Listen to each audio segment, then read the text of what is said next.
This is the general meeting. Will you be able to make that full screen Oh, there she goes. of the Los Paseos Neighborhood Association quarterly meeting on December 7th at 7 p.m. We're starting at about 7:05. I wanted to explain our logo that you see on the screen real quick. That is a picture taken of a paseo in our neighborhood, thus the name Los Paseos Neighborhood. We have two in our neighborhood that are kept up by Maintenance District 1, and we really appreciate that they keep it up. So I took that picture.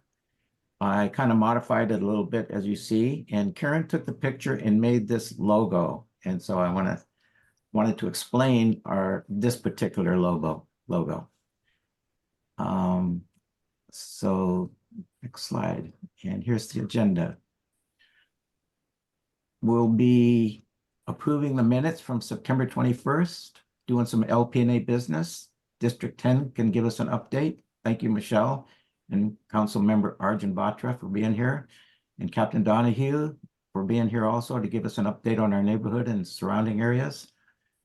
Soon to be joining us will be a couple other people, and our next meeting will give a notice of that. So go ahead, let's go to the item number 2.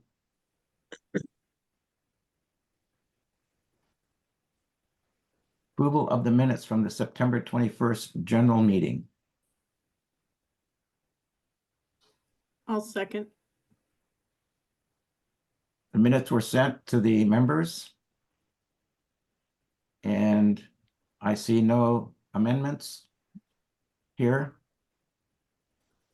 or objections or changes. So with that, I motion that the minutes be approved. Yep. Okay. Thank you. Second, minutes are approved, Barbara. Okay. Barbara will take over from the next item number 3 onward. All right, so we're going to onward for a little bit anyway. Yeah. We're going to go through a few items of LPNA business. The first one is an important one. It's the election of officers for next year. Then we'll have a few slides talking about what's going on in Los Paseos Park.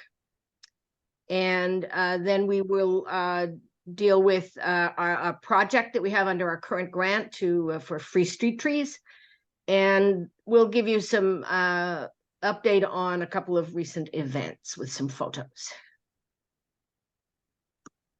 So this is our annual election of officers. According to our bylaws, we do it at the last meeting of the current year, and the term begins at the beginning of next year. All of the current board has agreed to continue in their offices and nominated themselves. So President Greg Peck, who has already spoken, Vice President Karen Latin, Secretary Lynn Steele, Alan Chan is our member at large, and he's also our webmaster.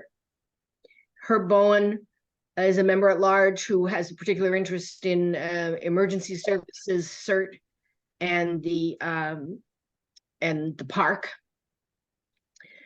And Peter Chen, member at large, who also helps with the park and is interested in improving our communication with our members. So the election is by general consent for the slate. There are no one nominated in addition to these.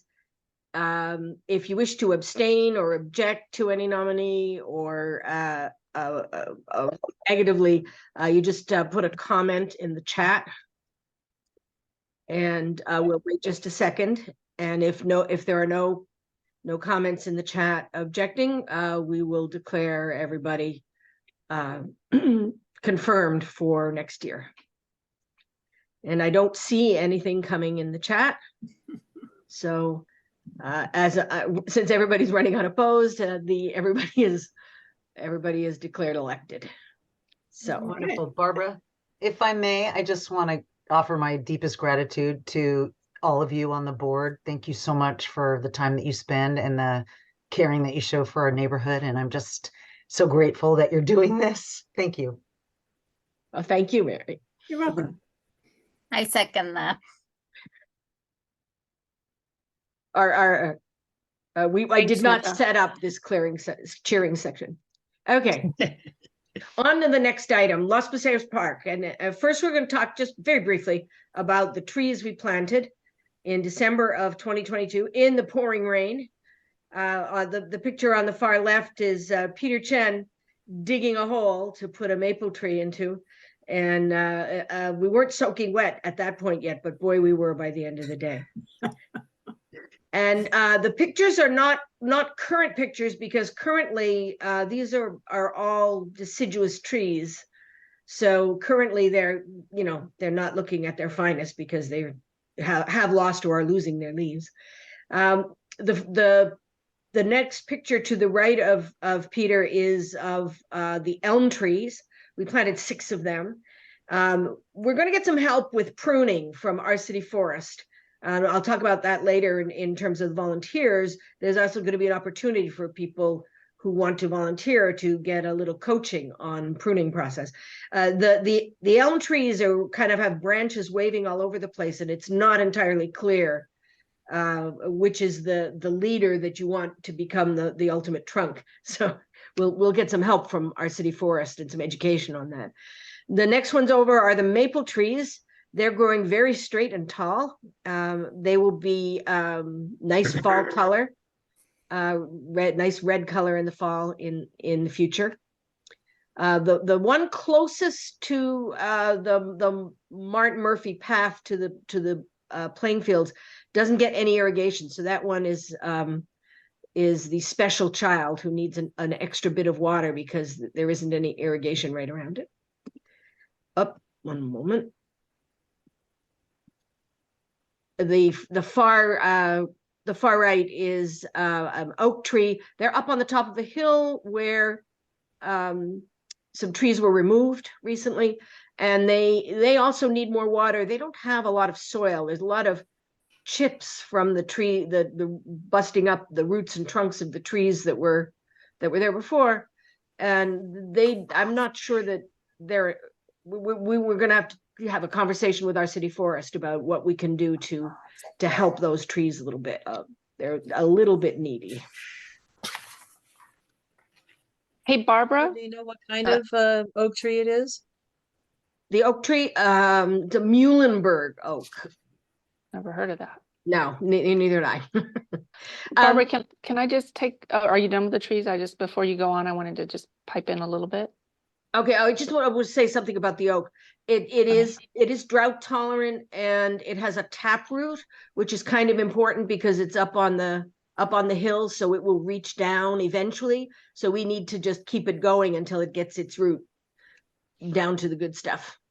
So, Karen, you want to say something? Yeah. So I just wanted to take a moment to thank Barbara and Greg and Lynn and Herb, and I'm not sure if Alan, Peter, I'm not sure who else waters the trees, but I don't know that everybody realizes what a commitment it is when we get these trees. They have to be watered for, is it a year or a year and a half? 3 years.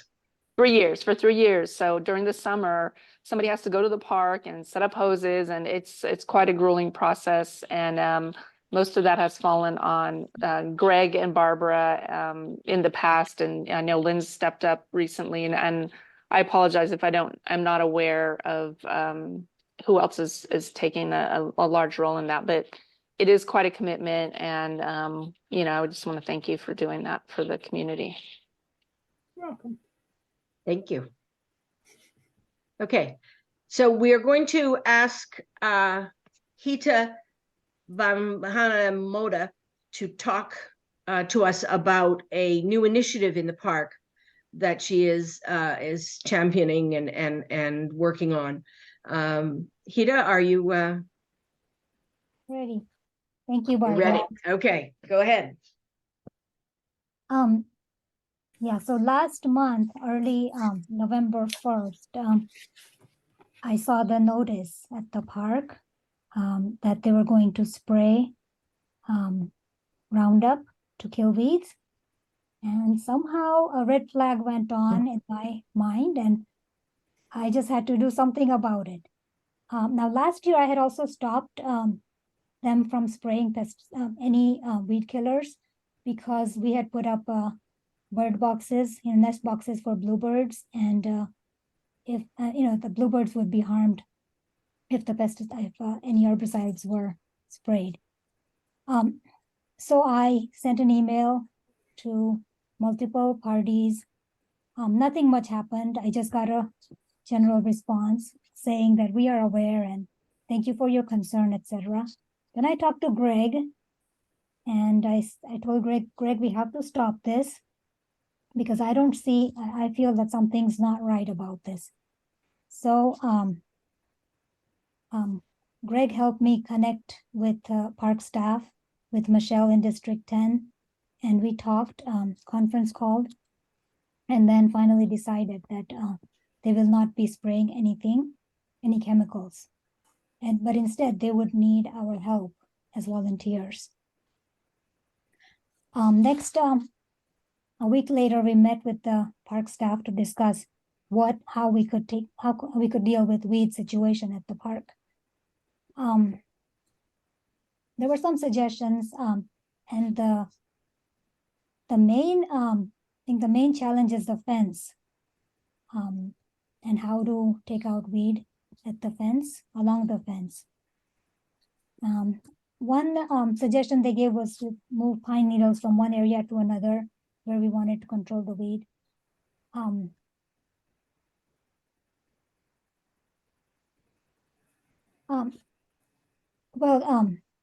I just forgot to mention why the red flag went on in my head when I saw the sign.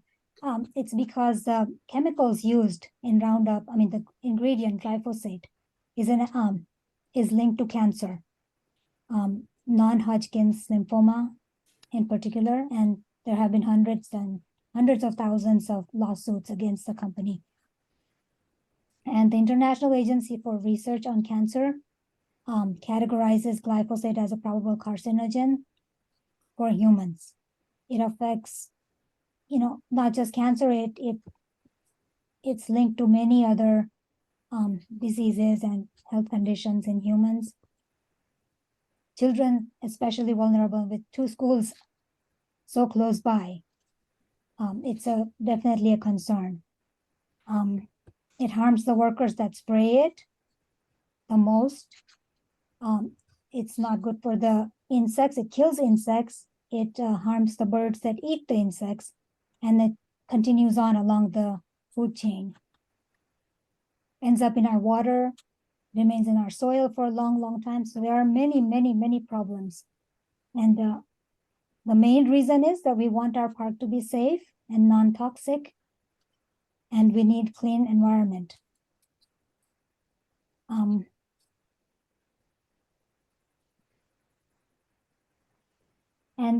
I was glad that I was able to stop the park staff from spraying because of the 2 schools that are so close by, and they were going to spray along the fences of both schools, and they were going to spray on the tree basins. Another issue is that it could also cause problems for the trees. So along the fences, the tree basins, and in the grassy area, there's so much weed. And in the grass, kids play, our pets play. And right close to the playground, there are areas where there were weeds, and they were going to spray there. So I'm glad that they did not end up spraying. But now we need alternatives. We need to, you can't get something without giving something. So in return, we need to volunteer and help them to figure out ways to reduce weeds.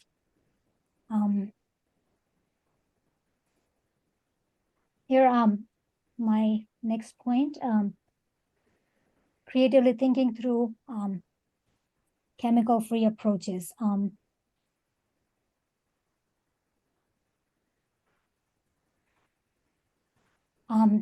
So one big idea that I had was to get a lot of wood chips. A truckload of wood chips are available through the city, where the tree trimmings is happening, and we could get a truckload of wood chips and spread them everywhere necessary to control the weeds. Mm.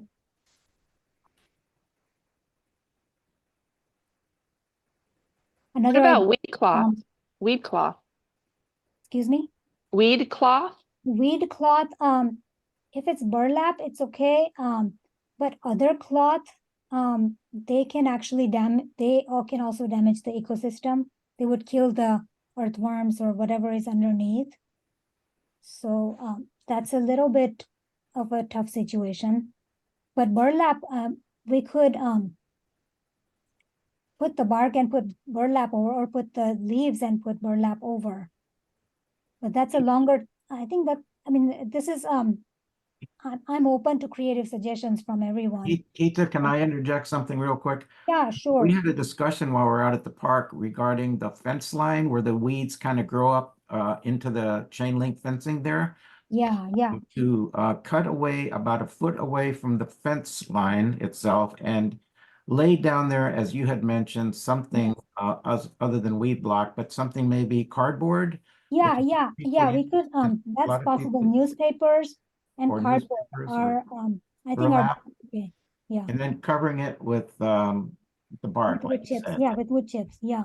Yeah, that's what I was suggesting. But exactly at the fence where there's so much weed, it's difficult to say how we would deal with that. In the very middle, exactly where the fence stands, that area, I'm not sure what we could do. I mean, there are some suggestions out there, natural, such as vinegar, salt, but I'm not sure how that affects the soil also. So that's something that we need to think more Yeah, about. the vinegar and salt, you only want to use that in areas that you never want to plant in, Yeah, because you will not be able to plant there again if you do that. yeah, yeah, yeah. So I'm thinking, I mean, that's a very, fence line is the most challenging area. And yeah, but I think we'll figure that out. It's still, I mean, any idea is better than spraying pesticides, I think.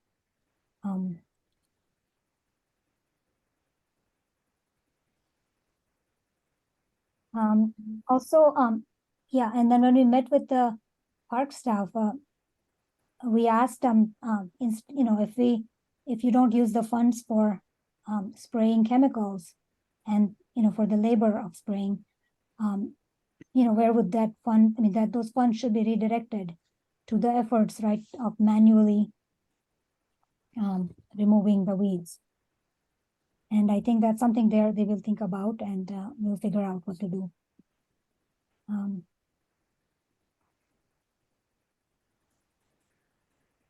Now, here is a new idea, which is not new, in a sense, it's new to me. And it's an idea I haven't discussed with the park staff, but the idea of organic land management. Right now, the park is striving to do integrated pest management, which means they'll watch it, they'll try other biological and natural ways, and only when at the threshold, they will come and spray chemicals. Now, in the organic land management, there's absolutely no use of pesticides, any chemicals whatsoever. And instead, the soil is taken care of in organic ways, so that reduces the pest or weeds or other issues. It's still something I need to study, and that's something that park staff can study and can take a leadership in. But it's a idea that I would like them to think about and consider. And there is a website called Non-Toxic Communities, and a lot of cities, a lot of states are looking at this idea and thinking about this and taking actions toward organic land management. Also, Woodside, which is very close to us, the mayor has signed a resolution to remove toxic chemicals from the whole city, not just parks. Another place I just recently found is in Boston. It's this public park called Rose Kennedy Greenway. And they are completely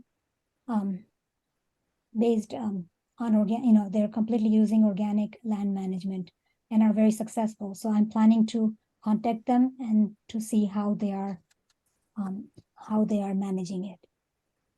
And we will be discussing these recommended actions and figure out how to collaborate with the park staff. That's all. Okay, thank you, Hita. You're welcome. So we move on to a related topic, the topic of volunteer opportunities.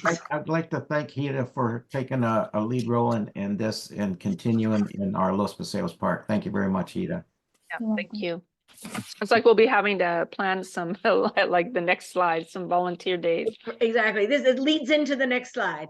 So tree maintenance is mostly ongoing watering, which is done when the rains come, we water less. When it's not hot, we water less. In the summer, it's once a week.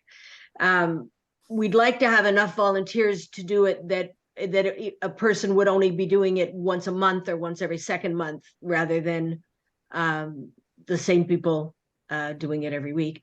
There's also going to be an opportunity. We're going to have our city forest come out and show us tree pruning techniques and deal with exactly how we're going to prune the trees that we planted. You don't prune the first year because the plant needs all the leaves to give it a good start. But it's, at the 1 year point, it's time to start pruning. So that will be offered to anyone who is willing to volunteer can get involved in that. The native plant garden is taking less time now because we have the drip irrigation in. So there's less watering there. That is working well, but there's still general cleanup, some pruning, deadheading. We're going to be probably scheduling some time where we'll be looking for volunteers for a one-time thing, and we could use a couple of people to be more involved in just ongoing monitoring and maintenance. But as I said, the native plant garden, it isn't quite no touch at this point, but it's has significantly reduced the amount of work needed. The weed abatement project is going to need volunteers, and if for all of these, there'll be occasional times when it'll be a group event where we get the Adopt a Park people to come out and provide tools, and we have coffee and donuts and a bunch of people attack things. And then sometimes it's more ongoing monitoring and just doing what needs to be done at the time. So it's a combination. Anyone who's interested in volunteering in the park can email Gardner@lospaseosneighbors.com, and that will come to me. You can also use the contact us at lospaseosneighbors.com. Right. Our current project under our grant, where we have some funding from our Beautify SJ grant for a limited number of free street trees. And I'm happy to say that the first batch of tree applications went to our city forest about 2 weeks ago, and all of those applicants have received their permits.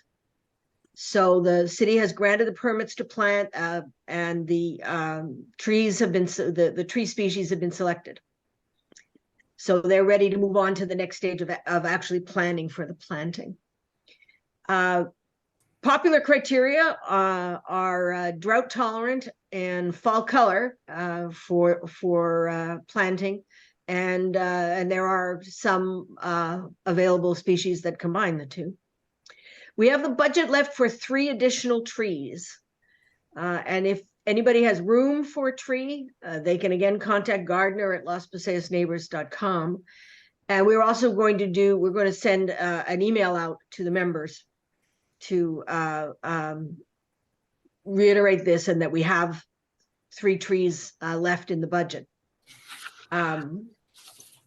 And we also may do some targeting, contacting people where we see that there are places that are obvious candidates for putting a tree, and we may do some flyering and knocking on doors to see if we see some spots that are really dying for some trees. So that's going to be an outreach process. Barbara, who is the grant from? The city of San Jose. The Parks Department or? Well, it used to be, they had another name for it, and then they named it the Beautify SJ.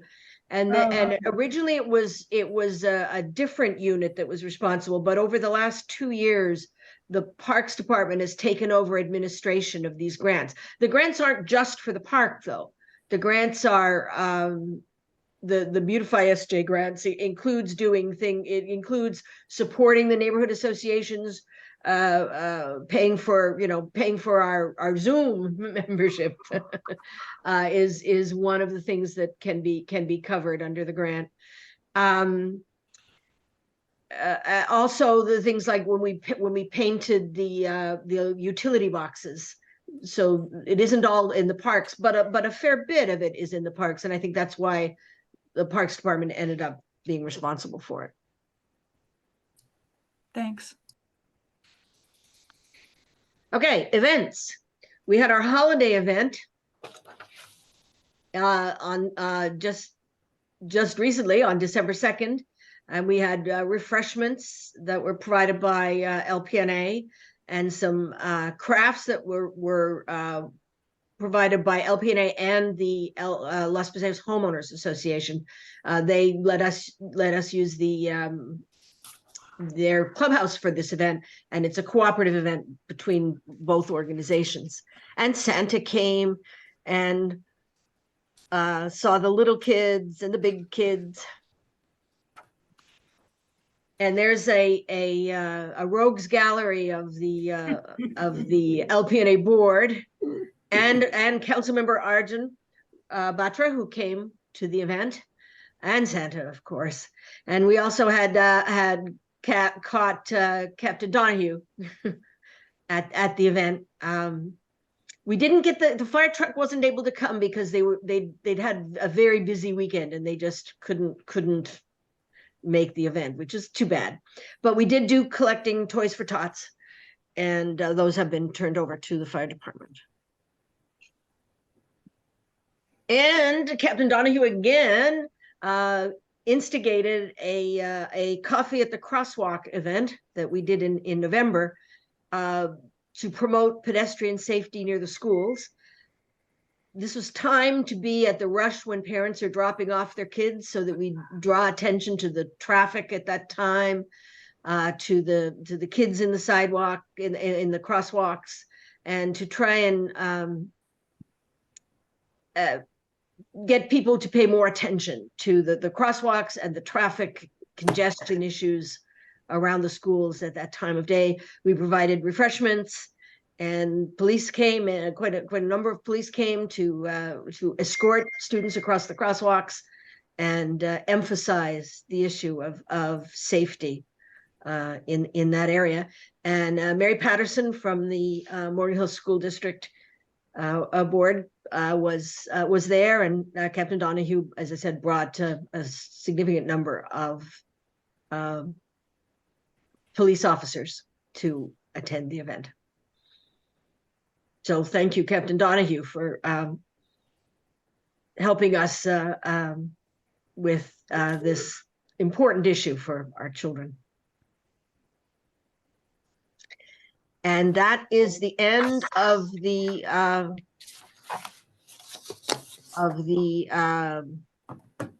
LPNA business. So Okay. Thank you, Barbara. Those were some good updates. So now we're gonna move on to the District 10 Council Office update with Councilmember Batra and Michelle Dexter. We'll let you guys, I don't know if you both are doing a part of it, but we'll let you take the. All right. Okay. Let me just turn off this perfect timing for this phone call. Let me turn it off. But it doesn't make any noise. Okay. This is the time when the scammers get on to the business. All right. Okay. First of all, good evening to all of you. And I have known of this quote for a long time, which says the reward for a good deed is you get to do another one. So I just saw that in action, that you had your board who did their job for 1 year, and you rewarded them for their great job by giving them the board membership again for another year. So congratulations, and making this a real thing for me, which I have known for a long time. Okay, so congratulations to that board. And in all respects, ever since I've become a council member, I have come to every one of your events and the meetings. And I am extremely impressed in the way you selflessly devote to taking care of your neighbors, your neighborhood, your areas. And I think that's what makes our communities so unique and so successful. Okay, so congratulations for that, and thank you for all the effort you put in for for making your neighborhood safe and enjoyable for everyone. You obviously know for the District 10 office, you have worked with us for a long time, and you continue to have our total support and attention. So I'm going to give you quickly a couple of updates, which are the upcoming meetings and items at the council. The first one, I have a very close relationship with our IT department, in addition to others, but IT, because of my own personal background in technology and innovation, I have a very close relationship with them. Instead of a half an hour meeting, I have an hour-long meeting because we discuss projects in more detail, and we work through some of the ideas, how we can make those projects really cost effective and productive for everybody. So the one project which is about to be launched, and I think you're going to get more detailed today, is the pilot project about the use of AI for what we call object detection, which is technical term, but what it really means is the cameras automatically looking for driving through your neighborhood and looking for potholes, graffiti, illegal dumping, and all the other things which we don't want in our neighborhood. The goal for this project is to do this automatic detection in the first stage. Second stage will be to actually report these to our 311 automatically. So someday in near future, our effort should only be going towards, people effort should be going towards removing or mitigating these problems which have been detected, but we should not have to spend too much time in detecting them and reporting them, entering them in 311 or uploading the pictures and all. So that would be the goal. It will start with first the object detection, and there would be manual interface, but eventually more of the objects should get detected at an accuracy, high accuracy, and should be automatically reported. That's the direction we are heading. And I'm very confident that in near future, we will get to the point where we'll be able to keep our neighborhoods clean, utilizing this technology and reducing the amount of human effort which goes into doing this one. So you're probably going to get more details later on from one of the visitors today. The second one I want to give you is that at the council meeting next Tuesday, we are going to be seeing Rue Ferrari expansion item presented. And you know that there are currently 120 interim housing cabins, and there's 134 more expected to be put in there. So putting this item, knowing that it will be discussed, hopefully you'll be able to join the Zoom and hear this item in detail, how it is being discussed. Okay. The two items which I want to tell you about, which are coming up soon.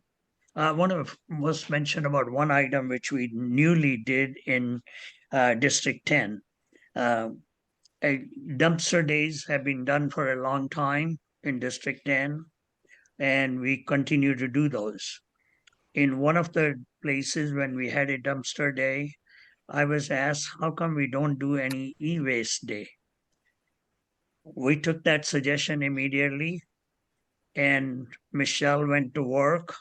We found a partner who was able to actually do a e-waste on the last last Saturday, and that was extremely successful. And the people really brought in a lot of stuff, and they cleaned up their houses, get ready for bringing more e-waste during the Christmas holidays. All right, but I think it was, and the other one which people have all continued to ask for is the shredder days. So in 2024, we'll continue to do the dumpster days, shredder days, and e-waste will be added on as a new item to that. Quickly, the two other items I want to mention, we were allocated 3 murals, which means that the city will be able to pay for those.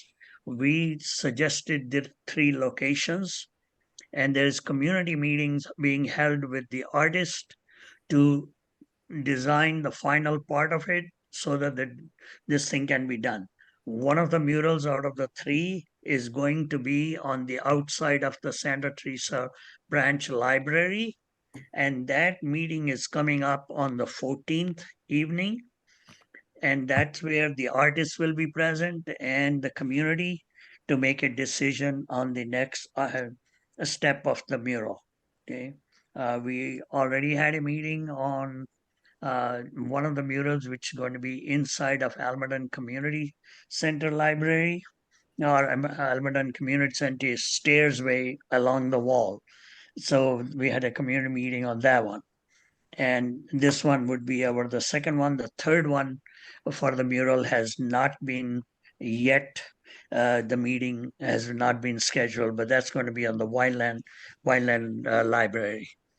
So that would be coming up. And I think you have an item coming, I think probably Captain Donohue is going to cover on 13th, there's a community meeting about the police redistricting.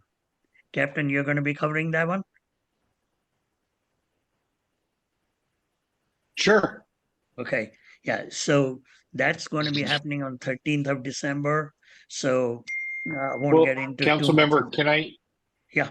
Council member, Yeah. I should probably cover it right now while you're talking, just because it's actually your office's redistricting meeting. The police department's kind of where we're accusing ourselves from the community meetings. Each council district is having their own to ensure that there's no intermediary between the community and the consultant, and it's being run through the council district offices. So I know it's your office's meeting, not ours. So I don't want to step on your toes for that, sir. Okay, but on 13th we are doing that meeting for the police redistricting, and I think those were my updates. If there's any questions, I can answer. Otherwise, wish you Merry Christmas and Happy Holidays, and thanks a lot for an excellent year. The way you've taken care of your community, and personal thanks for giving me the opportunity to work with you as a council member and helping me, guiding me, supporting me. Thank you. Thank you, Arjun. We do have a person who raised his hand. And thank you very much for coming and attending tonight and giving us those updates. We really appreciate your support. Bowen has his hand raised. Yeah, I have a question with the Route Ferrari site. We have a high number of service calls from the fire department there. We add twice as many units. Are they going to address this? Maybe we have an ambulance station there, or because both fire departments are going to be going crazy as they do now. So I'm hoping that'll be included in how to handle emergency services with the more people in the site. Can I Thank answer you. something here, Herb? I went over and talked to the fire department, 27 the other day, and they do get calls, but they are now able to reference the person over to a medical staff instead of having the fire department go over there. So they're not going over there as much as they used to last year. You might know more than Well, that. More than I that. just wondered, with adding the number they're going to add, we might need some help. They might need more people. So if you'd bring that up, and because it is a concern, I mean, people pass away there and other issues. So. Yeah, so I think your point is valid that if this is going to be having the number, I think the most important part will be is to monitor and see the trend and the projection, and then have a plan in case the plan is in case the projections work out the right way, then have a plan to tackle that. Okay. Right. So I think that's a valid point to make a projection on that. Okay. Mary? Council member, regarding the police redistricting, is this a meeting to gain input, or are we going to hear proposals? Where are you in the process? Is Okay. this something you have to do every certain number of years? I'm not sure on that one. I think let me Michelle, do you know the answer to that? Because I'm not sure when, if redistricting. I'm sorry, I was missed the done. question. What was that? Is the redistricting something that you're required to do by law on a regular basis? And where are you in the process now? Is this just input gathering, or is there a proposal coming forward? That's more a question for me, Michelle. I'll jump on this Thank you. grenade. So I'm glad you're there, Captain. yeah. So look, the redistricting project's actually my project at the department. I used to be assigned to research and development. It got started there, and then as I got moved to Southern Division, I actually kept the project. So all things redistricting go through me, and so right now what's happening is we've had a consultant that was selected during the 2022-2023 fiscal year. The consultant's been up and running since the beginning of the 2023 fiscal year, and they've gathered all of our data, statistical data, including calls for service, types of calls, all that kind of stuff, volume, geography, all our GIS mapping, all that kind of stuff. And they're crunching all the numbers. They're looking at best practices around the country. They're doing a ton of research, and they're going to produce a report for our department that looks at how we should deploy the personnel that we have, how much personnel we should have, how our communications deploys, all that kind of stuff. It's a huge report they're going to be producing. And one of the aspects of it is we required of them the intimate contact with the community. So their responsibility is to ensure that they go to the community, see what the community wants, and then factor that into how they present to the police department and the city, how the police department should be deployed.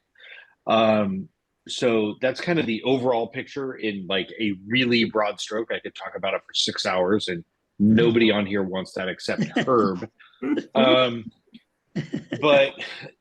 But to answer your questions, no, it is not required by law. No, there is no timing on how often it happens. The last time we did it was in the 90s before I was a cop.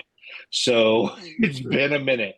And the city has changed a lot since then. Population, the density in certain areas, certain ethnic demographic areas, boundaries, natural boundaries, all those have changed over the years. So this is something that the city council came to us with about 3 years ago and said, you really need to look at this. And then they said, no, really, actually, we'll put some money towards it. And then 2 years ago, they said, here's some money, go do it.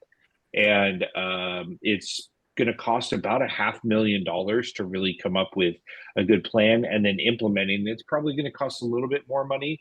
But a lot of the changes are going to be internal, not external. So kind of how we deploy. Does that kind of answer all your questions, Mary? Perfect. Thank you, Captain Steve. Appreciate it. Sure. Thank Thanks, you, man. Captain. I think that's a good effort because, as you said, 33 years, the city has changed a lot, and law enforcement being our most important element of any community to be safe. I think we need to modernize it or to match it with the changes. Great job. And thank you for leading sir. that project. Sure. Thank you. So Councilmember Batra, are you done with your update? I'm done. I think I see one hand up. one I had more a hand. question. Go ahead. Okay, so I get this redistricting. Will the metrics include crime? And then all the new buildings we're doing, like in Hellier, will that be look at new industry that's coming in? Because we have a big warehouse coming in. So, Herb, thank you for your question. Yeah, a short answer to your question is yes. That's all It I is need. going to look at everything, but it's not just looking at crime. So let me give you an example. Let's say, Herb, you live in West San Jose, and you get 100 calls a day, which, by the way, is very, very low. It's actually like 1,000 calls a day, but let's just say 100. So you get 100 calls a day, and all those calls are burglaries and property crimes, packages being stolen off your porch, right? Pretty low level crime. Nobody's getting hurt by it physically. It's not a threat to life. But then let's say you live in district, on this side of town, right? But you only get 5 calls a day, and all of them are shootings and stabbings. Which ones are more important, right? So not only do we have to look at crime, call volume matters, how many calls come in, but what types of calls those are, and then how many officers are needed to respond to each type of call. So we have to look at this all-encompassing picture of the city that we've never in our history looked at before. Now, on top of that, if you lay over borders, right, where is the Vietnamese population? And where is the African American population, the Hispanic population? Where do we have densities of racial and ethnic groups that need certain types of policing or certain languages spoken by the officers that respond to them, right? So when you look at this in the modern day of data and understanding of collaboration and enforcement, we have a picture now that provides us the opportunity to really focus on how to best police a community and work together to solve problems, not just enforce the law, right? So that's what we're looking at. So will we include repeat offenders and that kind of stuff? Because we've had a lot of that problem that we can go back to the DA with, or is this kind of, you guys turn a guy over and he's out in a couple of hours, and he's doing the same thing again. So you're talking about 2 different problems, one being repeat offenders and one being redistricting, staffing, and call volume and response times. The repeat offenders thing will absolutely not be explored by the redistricting committee. That turns out to be a different project that I used to run until about 3 weeks ago when I turned it over to another captain because I'm too overwhelmed with all the other projects I run. So the repeat offenders and recidivism issues are being explored by Captain Brian Spears, and he's working with the county. We developed 2 processes. The first is a new form that talks about the probable cause for arrest and whether or not this person should be held before their trial. So it's pre-trial incarceration. The second process of it is alternatives to arrest. Well, maybe keeping the person in jail isn't the right answer, but they actually need drug treatment so they don't get arrested 15 times in the next 6 months, right? Maybe they stop stealing because we treat their drug problem. So Captain Spears is exploring both of those. We're in a pilot program with the form. It's supposed to go until December 31st, at which time we either implement the form or we do away with it. I can see the future. It's implement the form, by the way, just because I can predict the future. But the other thing he's exploring is what are we going to do with low-level offenders that are constantly using the criminal justice system, and that's where he looks at alternatives to arrest. So he's handling that. Thank you, Captain. Yes, Kevin, I've done my updates. My final wording is happy holidays and keep communication with our D10 office, two-way communications, because what you tell us helps us get the right thing done for our district. And I'm a big believer in that, and I try to practice that. But if I fall off there, please bring me back on track, okay? Because I need to be able to listen to you and represent you. It's your voice I carry on the council. Okay. Okay, well, I know we've gotten a lot of information from Captain Donohue already, but I'm going to hand it over to you, Captain Donohue, to give us, whatever other updates you were planning to include tonight. Sure, no problem. I didn't kind of expect to do all those things, so I appreciate you guys giving me a little bit of leeway here. The work that was done for the coffee at a crosswalk between Herb Bowen and Greg Peck and all of you that worked together to make this happen. Mary Patterson, Alan Chan, thank you so much. I love that we've started kind of this new thing, and it's pretty cool. High-fiving kids and giving hot chocolate before school. My wife's a principal, so she'd be really pissed if she found out that I was giving hot chocolate to kids before school. But oh well. You know what? We've been married 25 years, so it's okay to piss her off. So I just want to give compliments to all you guys and making that happen. That was pretty cool. So thank you. Statistically in your area, I was talking to Herb about this earlier this week. Things are really low, which is good. We had 6 burglaries in the last 3 months. 6 in 3 months is very, very low. So that's a good thing. One was items taken from a garage. One was a commercial burglary at the shopping center. 4 were vehicle burglaries. So here, this is what I know from that. You have an isolated neighborhood, which means you don't have a neighborhood north, south, east, or west of you. You have a major thoroughfare to the west, nothing to the east, and then you're kind of cut off, which tells me if you've got vehicle burglaries, it's people in your neighborhood that are stealing stuff from your cars, which means it's teenage kids running around your neighborhood at night, trying door handles and breaking into cars, okay? So the way to catch them is super, super simple. Have cameras and report it, okay? Put it out on Nextdoor. If your car gets broken into, take the video footage of that little heathen monster stealing stuff from your car and put it out to Nextdoor and say, which one of you is the parents of this little heathen monster? Can you please have him return my stuff? Okay, I'd really appreciate it. That is how we solve the problem in your neighborhood. There's only 4 in 9 months or in 3 months, so we can do this. It's okay. That is the best way to solve the problem because the kid lives there. All right. Robberies, you've had 0. Aggravated assaults, you've had 8. Now, don't freak out about the number of 8 or the word aggravated assault. It includes domestic violence. It includes brandishing a weapon. It includes batteries at schools. It includes all these things. So the majority of these were domestic violence and batteries at the schools. It's okay. We don't have any major spikes. We don't have aggravated assaults running around your neighborhood. But it's just a stat that I report. You've had 0 homicides. You have had, and Herb, I want you to hear this. Herb, you have had 1 injury vehicle collision in the last 6 or 3 months. 1, Herb. If it wasn't was fatal, on, it doesn't matter. Herb, it was on Bernal. It wasn't in the neighborhood, and babies are not getting run over at stop signs. Okay, just everybody calm down. Okay, you've had 1. And so, listen, traffic-wise, you guys are doing fine. Surprisingly, you have had a lot of proactive events, which is officers doing stuff in your neighborhood when they're not there on a call for service.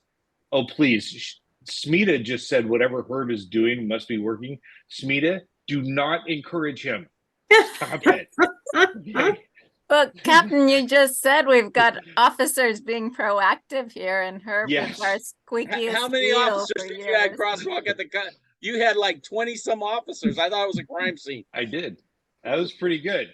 You know what? Hey, ask and ye shall receive, my friend. Well, it works. So, okay. So for proactivity, we've had 49 events in your area in 3 months, which is awesome. That means cops are coming out there and doing something to stop crime before it happens. And I love that. We got 4 flag downs.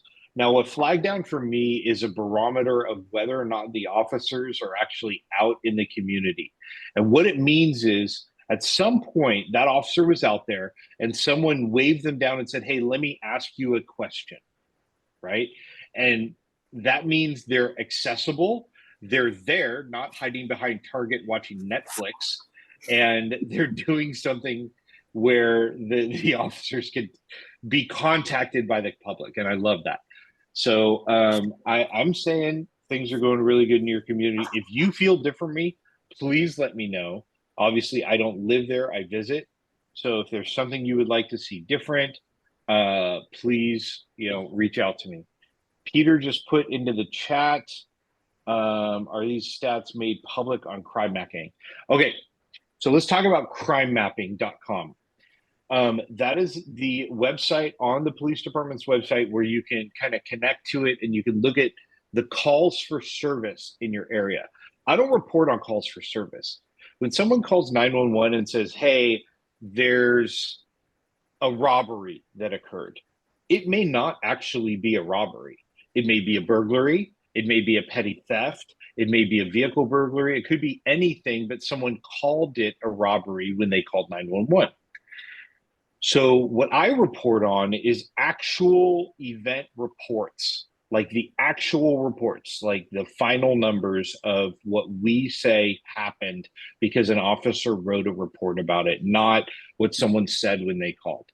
When you see crime mapping, that's what people call about. When you hear me talk about the numbers, that's what people actually reported in the area. So there may be a discrepancy there. There's really no way in light of Public Records Act, privacy issues, and technology to be able to merge the two and really give you the final numbers. Before every meeting I sit down and I run the numbers myself. If you imagine, I go to somewhere between 30 and 40 neighborhood association meetings a month. And if I were to ask our crime analysis unit to do those numbers for me, that's all they would do all day, every day, right? We can't do that. So I'm a super nerd. So I just do them myself, but that also gives you guys the best, most accurate numbers when I report back in our meetings for you quarterly. For most neighborhood associations, I'm there monthly. And then I also meet with the council member every month and brief him and his staff on the numbers for his entire district, that kind of thing. So that's the difference between the numbers. The next question was about flag downs and do they include community service officers? Yes. So a flag down can include a community service officer, but more often than not, they don't. Most community service officers go from call to call to take reports. They're taking reports constantly, and when they're not taking the reports, they're writing the reports. Police officers are a little different. They'll go to coffee, they'll get flagged down, they'll drive patrol neighborhoods, they'll do walking beats, they'll do foot patrols, they'll do patrol checks. Those things are not done by community service officers. So that's where we get the majority of our flag downs, is these kind of out in the public, walking around or spending time in the public events. And then back up to Smita complimenting Herb. We're not going to repeat that again. Karen Latin, thank you for my artwork. Like I said, I'm a nerd. So those of you that didn't see this, I actually made this using AI, and kind of got the AI to build this because I'm, this is where my happy place would be, is camping in the redwoods, in the mountains next to a river. So thank you, Karen. You're the first person to ever mention that. Me too. So thank you. Thank you. Okay, so I'm here for any questions you have. What do you want to talk about?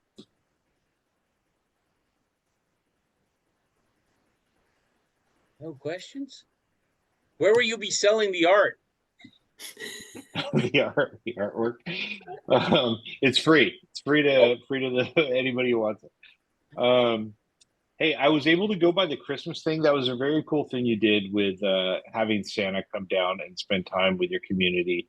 I will tell you that does not happen everywhere.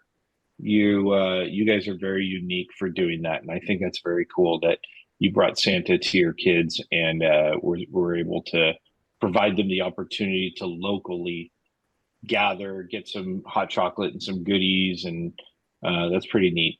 So my compliments to you for that. Oh, and the board elections. Yeah, no good deed goes unpunished. Yeah, Greg got reelected. All you guys got reelected again. Bummer, but great job. They get reelected unanimously every year. Every year. We can't give Well, the I job. love it. That's Greg. He can't give the job away even when he tries. Well, I will tell Captain you, most Steve. people, you guys don't know this. Give me a sec, Herb. I'll be right with you. You guys don't know this, but Greg and I talk on the phone quite a bit. And he is constantly asking questions and monitoring what's happening in your neighborhood to make sure that you guys stay informed about it. I have a lot of neighborhood association presidents in the Southern Division, but Greg is one of probably two, maybe three, that is like constantly like, hey, Captain, I found this. What do you think about this? What happened here? What's going on with this? Is this something I should tell everybody? Or should we be worried about this? You know, like he's super involved, and he's also like he's super compassionate about your area. And I know Greg's on here, earmuffs, Greg, but he's one of the best neighborhood association presidents that I've seen, and that's saying a lot. So We know. Yes, he is. thank you very much. Appreciate that. We definitely know that. Hey, Yeah. Captain Donohue, did you find out anything more about who did the graffiti after That was a question. yeah, after that you know, that one day when we got tagged all over the place?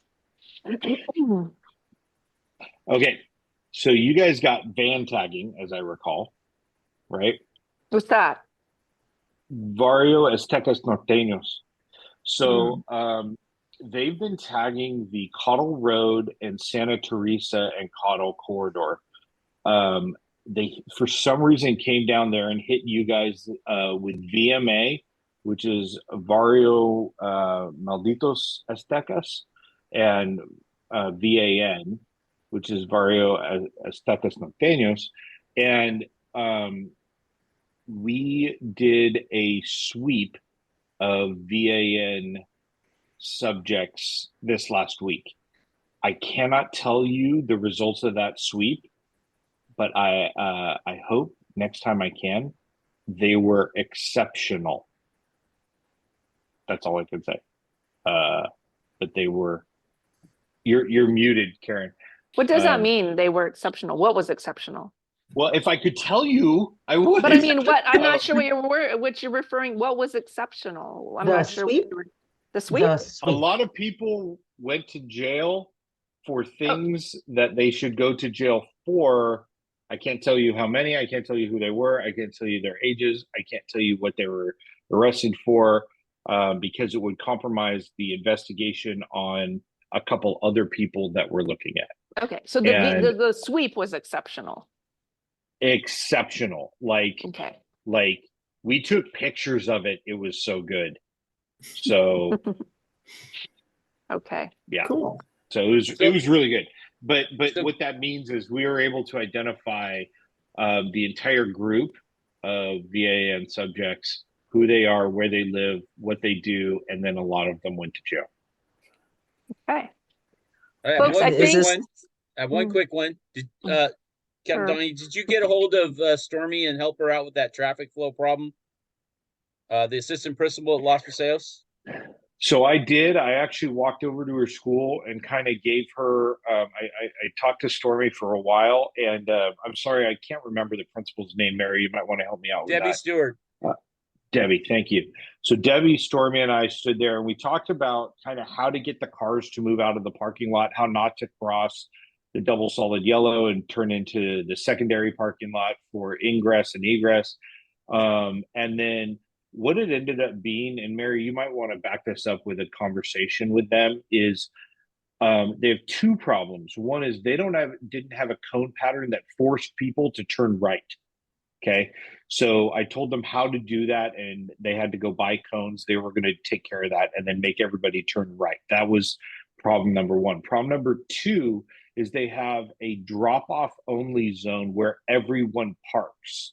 And what they had to do there was have somebody out there to tell them to move their cars, right? Like as soon as I brought my officer over there and said, hey, write some tickets, write some tickets over here. All the cars disappeared. All the moms stopped talking, jumped in their cars and took off, all their SUVs. Like, it was crazy. But that's the problem, is that all the moms park in that area, get out and talk and have their little mom circle. So that I told them, you can solve that problem super easily. Just have an administrator or some school official here and just tell them, hey, look, you got to move your car. This is a drop-off only zone. Parents don't get out, kids do. As soon as the parent gets out, tell them to get their keister back in the car and move their car. That's it. So yes, I did meet with them. Thanks, Herb. Thank you. Mary said she saw some dads too, not just moms. Mary, you don't for be that. sexist. Okay. Stop I it, Mary. I did. Mary. Okay, folks, let's thank you so much for that update. It sounds like things are going good, and I know I shouldn't confess this, but I leave stuff in my car all the time.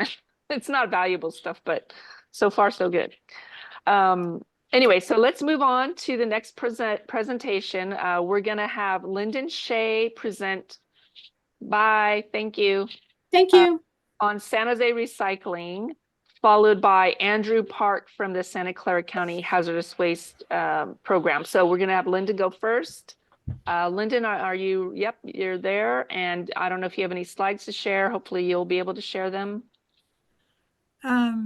Yeah, I'll try. It says one participant can share at a time. Is that me? Greg, Yeah. do you need to do something to make her able to share? I made her co-host, but I'm Okay, not. that's all. Yeah. Can you? Yeah, nobody's sharing the screen. So I think if you just hit share screen, try it. It's not letting you share. Okay. Maybe I get. There we That's go. my presentation. Yep, there we go. Yep, we see it now. Let's see if I can get it on slideshow. Okay, there we go. All right, thanks everybody. Thanks for having me. I did this presentation for you guys maybe like 2 years ago, I think, as well. So you can hear me and you can see my slides, right? Yes. Okay. For some reason, I've got this red box in the middle of, there it goes. Okay. There's always something with Zoom, isn't there? So the reason I'm here is I work for the Environmental Services Department, and my job is to support outreach on garbage and recycling. And the reason that we're doing this is because the city does contamination studies every 2 years where we take different hauling trucks and we dump the contents, and we have a consultant go through all the contents of the recycling trucks to see what's in them. And we're finding that there's a lot of non-recyclables in the carts, and that the recyclables not infrequently are contaminated.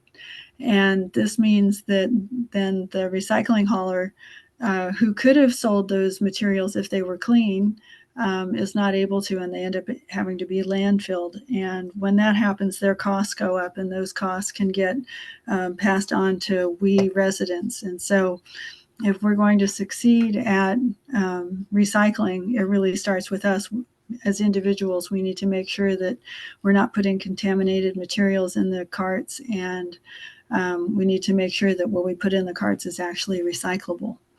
So that's what I'm here to teach you about. So it's important because it saves energy, it saves landfill space, it saves raw materials like trees and bauxite and so forth. And it reduces greenhouse gases because when you recycle something, it doesn't take as much energy to create something new from it as it does when you use virgin materials. And so California's got dozens of laws that apply to this. And the city established a zero waste goal I think it was like 17 years ago now or so. And we defined zero waste as diverting at least 90% of materials that we throw out from the landfill. So that could be either through your yard trimmings pile or through what you put in your recycling cart or whatever. And we are citywide at sort of a recycling rate or a diversion rate that's in the mid 70 percentile. So like around 72, 75%. And recycling markets are good, but again, we need to be putting out materials that there are actually buyers for, meaning the clean materials and so forth. And most of these materials for many years have gone across the Pacific. And I want to say it's like 6 or 7 years ago now when China implemented a policy they called the National Sword. And they said, thou shalt not send your dirty recyclables to us anymore. We can't deal with it. We want clean recyclables. So clean up your act. And so that's what we've been trying to do ever since.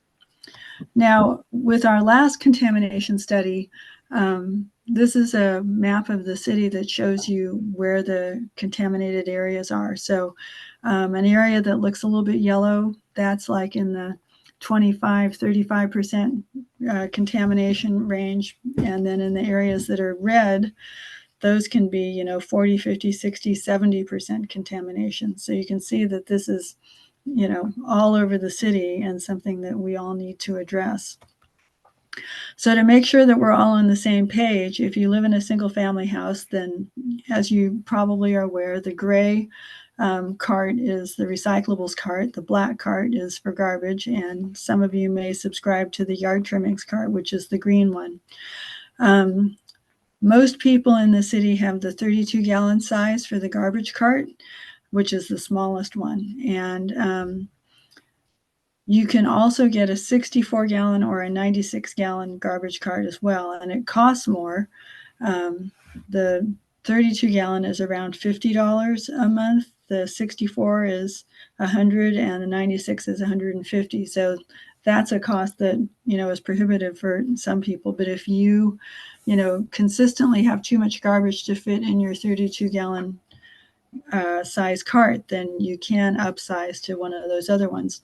If you have extra garbage every so often, like maybe you throw a big party or something, you can put that extra garbage into like a big hefty trash bag, and you can get an extra garbage sticker that looks like this from the library or from the local grocery store, and you can affix that to the hefty bag and put it out with your garbage, and the garbage hauler will pick it up and take it away.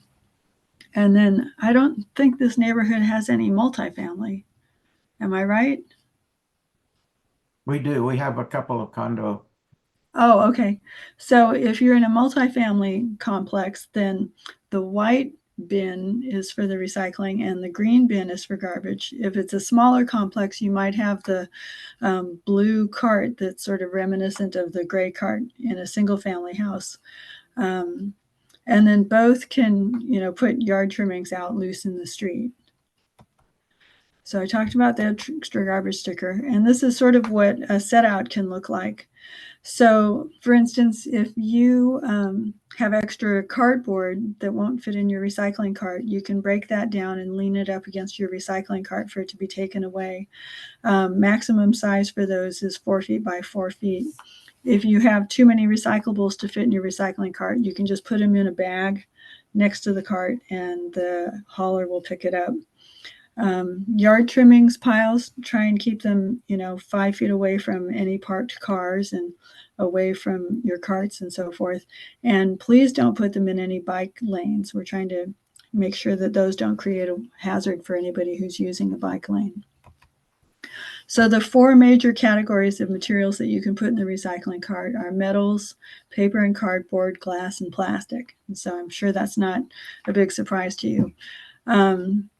In terms of metals, you can put scrap metals in there and cookware, aluminum foil and cans and so forth. In terms of paper, you can put in the usual suspects here: books and boxes, paper egg cartons, milk cartons, magazines. If you put shredded paper in there, be sure and put it in a clear plastic bag so it doesn't create a tangling problem at the material recovery facility.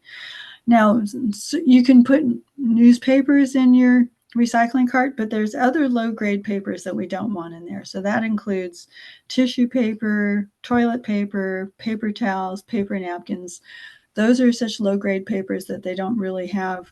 They've already, probably been recycled into those items from a higher grade paper. So when they reach that application, those end up going in the garbage. And then, all manner of bottles and jars, you can leave metal lids on bottles. And then plastic, this is the one that makes people's heads explode. So there's, you may have seen the chasing arrows symbol on the bottom of a plastic container. It looks like a triangle and it has a number in the middle. And then it'll have some letters below it. And the numbers and the letters signify what kind of plastic it is. And we take, and there's 7 different categories.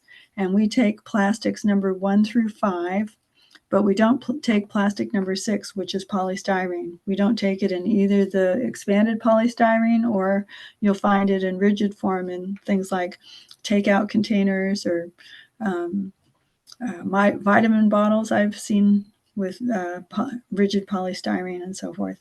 Now, plastic number 7, this is the one that really drives people crazy. So plastic number 7 is the other category. And within that, we don't take the compostable biodegradable plastics. So that'll be signified. It'll say compostable or biodegradable. Sometimes it'll say PLA, which stands for polylactic acid, which is a compostable plastic. Those don't break down. They don't behave the same way that conventional plastics do in the recycling process, and they can mess it up. So don't put those in there. So 1 through 5, yes. 6, no. 7, maybe. But not 3, right? Because 3 says it's for plastic food wrapping pipes, never picked up curbside. Oh, well, we can look that up on sanjoserecycles.org and confirm. So these are the things that we don't want in your recycling cart. So while we used to take bedding and textiles and shoes and so forth, we don't do that anymore. So if those items are no longer donatable and you don't want to turn them into rags, then sadly those need to go into the garbage. And then I mentioned earlier about shredded paper being a tangler. Well, that's the same as hoses, cords, hangers, and so forth. So those are the things that can get wrapped up in the conveyor belts and the machinery at the material recovery facility. So we want to keep those out as well. And then diapers and pet waste aren't recyclable. And while I'm on the subject of pet waste, please don't put those in yard trimming piles. Those don't belong there either. Plastic bags, plastic film, that also is a tangler. So that too needs to stay out of the recycling cart. So that could be like the clear plastic film that goes on top of your little tub of hummus, or potato chip bags, candy wrappers, plastic grocery bags, and so forth. But the really big problem is the food soiled containers. So if you have a pizza box and it's covered in grease and extra tomato sauce and cheese and so forth, that's too contaminated to go in the recycling cart, and it needs to go in the garbage. If you have a takeout container that had curry in it or spaghetti sauce or something, that's going to be too soiled to go in there. If your recyclables don't have to be pristine, but basically what we want you to do is make sure that whatever's left in the container isn't going to be able to ooze out over the other items that are in your recycling cart. So, any extra yogurt or tomato sauce, or like this nut butter jar that ended up in my recycling cart that my daughter put in there, it could pose a threat or a risk to the other items in your recycling cart. And so you want to empty and scrape that out. You don't have to rinse it out. We're not saying, we finally had rain here today. So, water is always an issue in California. And so we're not saying to rinse out your recyclables, but empty and scrape out the food so that whatever is left is not going to be an issue, is not going to ooze out over the other items in your cart. And then also possibly ooze out over the other items in the hauler truck. So this would be considered clean enough, as would this. So Linden, like a bottle, because bottles, like a wine bottle, you end up with a few drops of liquid inside. Those are okay. Yeah, I mean, you know, if you want, put them upside down in your dish drainer and let them drain out. But a couple of drops is not going to be a problem. Okay. So then the other thing we want to make sure people do is avoid something we call wish cycling. And maybe you've been guilty of this. I know that I have been in the past, where I had an item and I didn't know if it could be recycled, but I hated the idea of it spending all eternity in a landfill. So I put it in the recycling cart in hopes that they would figure out what to do with it. And at this point, we consider that to be, I mean, unless you're right, it's going to be a contaminant as well. So we don't want you to wish cycle, as virtuous as that feels. But we do have a hack for you. We've got this website called sanjoserecycles.org, and you can, you know, look things up on your phone. You can look things up on your laptop. There's over 400 items in there at this point.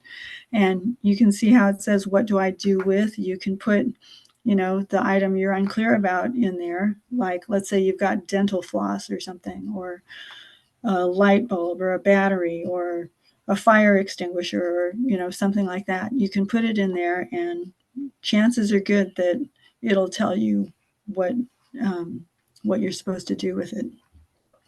It also has blogs with, you know, information about different aspects of recycling and so forth. It's got links to all of the pages on the city's garbage and recycling website. So, you know, about garbage and recycling services and the junk pickup program. And there's a page about household hazardous waste that the county representative will talk about in a minute, and so forth. So it's a very comprehensive resource. And you know, we're really lucky in San Jose. We've got a lot of great services in place to manage garbage and recycling that people in other parts of the country and the world certainly, you know, don't have. So we have a lot of good things to help us do the right thing. Another thing that's on sanjoserecycles.org is a page that can help you find the recycling centers for beverage containers. So if you want to, you know, get the redemption value from beverage containers, you can also go on sanjoserecycles.org and look up where the centers are so that you can get the deposits back. Now, maybe you guys have used the free junk pickup program. Well, it's not free. It's at no extra cost. You've already paid for it in your garbage and recycling rates. But if you have a sofa or a mattress or a broken large appliance or something that you need to get rid of, don't just put it out on the sidewalk and hope that somebody picks it up. We consider that blight. But you can call 311 and say that you want to schedule a junk pickup appointment, and they'll put you through to the recycling hauler, which is California Waste Solutions, and they'll arrange to come pick it up on a subsequent collection day. It might not be the next collection day, but, you know, within the next 2 or 3 weeks, depending on, you know, how much room they have in the trucks. And the only caveat is that whatever you put out needs to have originated in your house in San Jose, as opposed to your cabin in the woods that you're selling or whatever. You can't bring stuff into San Jose and use our junk pickup program for that. The household hazardous waste program, the county's going to talk about. The yard trimmings program, you can, as you know, you can put your grass and twigs and leaves and so forth out in the street, and that big claw comes and picks it up. We don't want fruit from your fruit trees in the yard trimmings pile. The yard trimmings are taken to Gilroy, where they're composted into a particular grade of compost that is higher without food in it. And then maybe you're wondering about this recent law that California passed to try and keep organics out of landfill. It's called SB 1383, and its goal is to reduce statewide organic disposal by 75% by 2025, and to you want to keep organics out of the landfill, because when they go in the landfill, they break down anaerobically, which means without oxygen, and that creates methane, which is a very potent greenhouse gas. So we're trying to divert food waste from the landfill. And then there's just a lot of serviceable food in the county that could be diverted also to people who need it. And so that's another part of what's going on with this this law. So you may know people who live in other cities who have a dedicated food waste bucket or bin now that they're supposed to put out, and you wonder, why don't we do that here, or what are we doing about this? And we piloted food waste buckets and found that some people were really good about using them and other people weren't so good about it. And we have 2 separate material recovery facilities in San Jose. One processes the recyclables, and then the other one processes the garbage. And so at the MRF that processes the garbage, any food waste that you put in your garbage can is getting diverted. It's getting taken out of the garbage before it goes to landfill. And that too is going down to Gilroy to the same composting facility. And it's getting turned into a separate grade of compost. And both of those composts are then being used back up in the county to improve soil health. And, obviously, and soil that's healthy, 1, grows plants better, but 2, it also is better at sequestering carbon. And we need healthy soil everywhere. So I always try and encourage people to compost on their own properties and use it there. And the last bullet here takes you to the page that talks about home composting.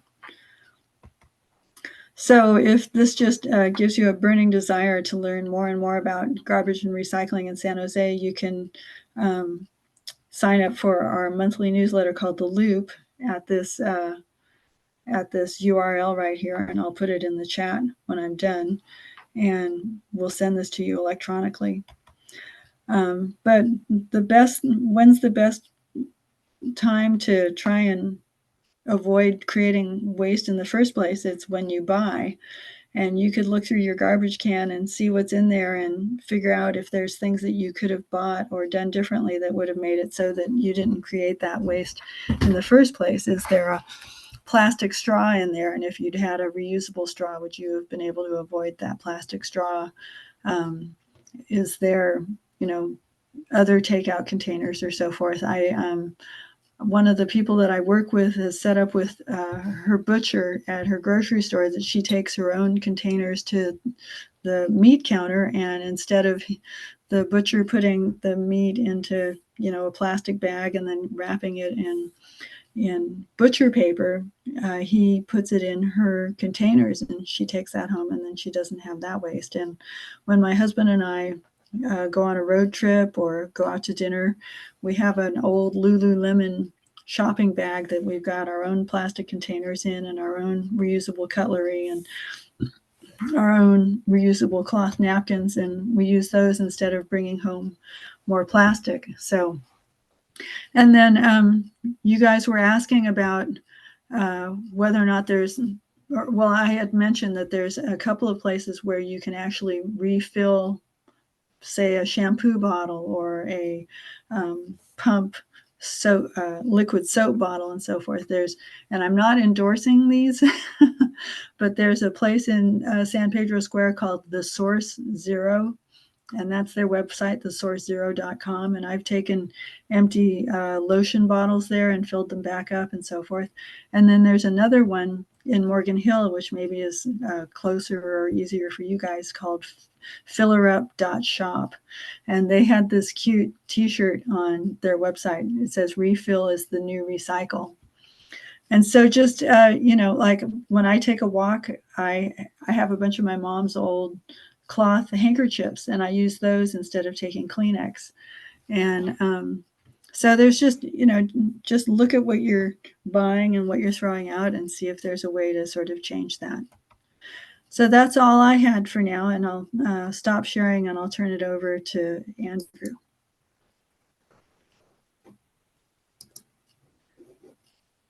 Andrew, do you want to go? Yeah. Okay. Let me see if I can figure it out. Michelle had her hand raised for quite a while. Do you have Oh, sorry. When I was doing my thing, I couldn't see any of you. Oh, interesting. I had my hand up too. So Michelle, go ahead. Yeah, I had two quick questions. One, plastic milk jugs. My kids set them on the counter overnight, and then in the morning, the little bit of milk at the bottom is all dried on there. Is that a problem? No, that sounds kind of perfect. Okay. Because then it's really not going to drain out. Oh, you're only worried about it if it drains out. Interesting. Yeah. Okay. Two, can you address, since I've been in this office, my understanding is that San Jose has done a good job of recycling to the point that we've extended the life of our current landfills by like 75 years, which is I don't know how deal. many years, but I know that, yeah. That means we don't Island have is to tear huge. down a bunch of trees to make new Right. landfills. We don't have to raise our rates to cover the cost of new landfills being built. Yeah, It that's saves us true. a lot of trees and a lot of money. Yeah, well, and I think that Newbie Island also was applying for a permit to be able to make the pile higher. So that would So also that's how they're going to do it. longer. But yeah, I mean, everything that we divert is not going to the landfill. And I mean, look at the size of your recycling cart compared to your 32-gallon garbage cart. I mean, imagine if that was reversed, so all of that material that before we did recycling was just going to the landfill, that's no longer going there. So yes, that extends the life of the landfill. Yeah, I just think, sometimes I run into people who don't value recycling or whatnot. But it seems like if we can extend the life of the current landfills, that saves us a lot of money in our own personal pocketbooks, that we True. don't have to cover the cost of those companies expanding the size of their landfill, because they're just going to pass those costs on to us in the form of rate increases. Yeah. So Karen? Yeah. So my question is kind of going back to the organic waste. So, residential, we just throw it in with the rest of our garbage. And I think I saw a part of your presentation that you're saying or implying that they're actually going through and quote, taking it out. Is that what I heard right? Right. Because I just have a hard time believing that. If I throw a bowl of spaghetti that has gone bad, and it's now I just throw it into my garbage, and so now it's all over everything. I mean, I don't understand how you can say they've scooped up all the spaghetti when it's like spread over 3 feet now. It's not like in a compact bowl anymore. And or from scoop a lot of stuff, I just don't understand how it works. I can't imagine loose much tea of it. leaves and coffee grounds and all that stuff. It's not perfect. That's true, but the law does not say that we have to be perfect. And we're diverting enough of it that we're in compliance with this law. Okay, so I think from Smita and Mai's perspective, we'd like to actually do more. Like we would love to have a container where we could just do it at our home. I tried to put it in bags. I was getting my compostables, and I would just tie the bag closed. Does that help at all? And then they just have the whole bag of all the gooky stuff in a bag? Yeah, that probably helps. Okay. Yeah, we don't, one of the things I meant to mention is that when you put your recyclables in the recycling cart, it's optimal for the hauler if you just put them in loose and don't put them in a bag, especially a sealed bag. Because then when they get dumped out of the truck, they just can go straight through the conveyor belts. They don't have to go through a bag breaker. So. Okay. Okay. I think I have a question, Karen. okay. Can I go? Do Sure. we have time? Well, yeah. I can, okay, just a quick question. They have, the website says Tetra Paks are okay. We recently switched to plant-based milk, soy milk, and oat milk. Those things are fine, those containers, even if there are a few drops inside. And are they okay without the lid or with the lid? Do you know? Yeah, either way Okay. is fine. Okay, that's great. And is there any way to get some of the compost that's made with all these, the high grade compost from all our green yard waste? I don't think so. I think that it's just, and it ends up being utilized in public spaces and in DOT, like the clover leaves around the highways and stuff like that. Okay, thank you. But I'm writing down all your questions. Linden, I have a question. Would we ever be able to have a tour? Can I talk to you about that in the future? It's like a group tour that goes and watches this conveyor belt go along. The MRFs are not providing tours at this point, and I don't know if and when that might change. But if you want a virtual tour that does not assault your nostrils, go to sanjoserecycles.org and go to the page that says videos and resources. And I believe that down there either is, and then under videos, it says go to the Recycle Right YouTube playlist. And I believe that there's videos on there about that. Okay, I'll check it out and get back with you. Thank you very much. You're welcome. Okay, let's, I have one question about small items. Is there a size below which it becomes problematic? I know, you don't want us to recycle straws, but if I have a bolt or a nail, piece of metal, but it's small, is that recyclable? Yeah, you could recycle that. That might work better than like a small piece of glass. Some of this stuff ends up just sort of falling through and collecting on the floor. But something that's metal is, maybe going to get picked up by one of the magnets that they use to separate the metals. Okay, but small pieces of plastic may not be. Like, right. so say something really small plastic thing like the container for my eye drops. It's really pretty small, and it may have the right, a numbered symbol on the bottom that it's theoretically recyclable, but it's, it only holds 3 milliliters. I would say, 3 milliliters, really? That tiny? That's the size of your thumbnail. Oh, wow. Okay. Yeah, that should probably go in the garbage. Okay. And then, like, if you have a clear plastic single-use water bottle, which I know none of you would ever use, but just in case you did and you wanted to recycle it, you can put you can screw the lid back on there and recycle it with the lid. Okay. How about a Vicene eye drop dispenser when you're all finished with it? So what? That's about 1.5 inches, 2 inches tall. Yeah, something like that. Yeah, I think you could put that in your recycling cart. All right. Thank you. Hopefully nobody will accuse me of wish cycling on that one. okay, I think we're ready to go to Andrew. Andrew, are you okay? Can you hear me okay? We can hear you, and do you have any slides or anything? I do. Let me see if I can get this working properly. Thanks for being patient and waiting. No problem. Thank you, Linden. Thank you, Linden. Bet. Anytime. Oops, you guys can see my whole screen, huh? Yes. Yeah. Oops, that's my notes. We didn't see your notes. It's just supposed to be the. Let's see. We didn't see your notes. Oh, you didn't? Oh, great. I didn't see any notes. Did you guys see notes?